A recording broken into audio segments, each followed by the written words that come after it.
தாழ்ந்து பணிந்து புகழ்ந்திடவாரி தாயின்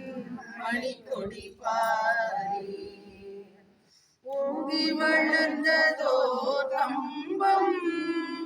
அதன் உச்சியின் மேல் வந்தே மாதரம் என்று ஆகின் எழுதி திகழும் செய்ய பட்டொளி வீசி பறந்தது பாரி தாயின் மணிக்கொடி பாரி அதை தாழ்ந்து பணிந்து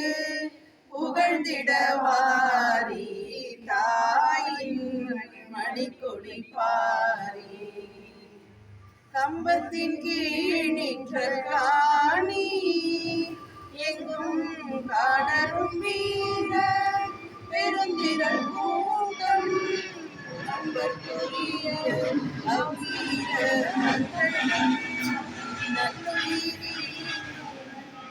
கொடியினை காப்ப தாயின் மணிக்கொடி பாரி அதை தாழ்ந்து பணிந்து புகழ்ந்திடவாரி தாயின் மணிக்கொடி பாரி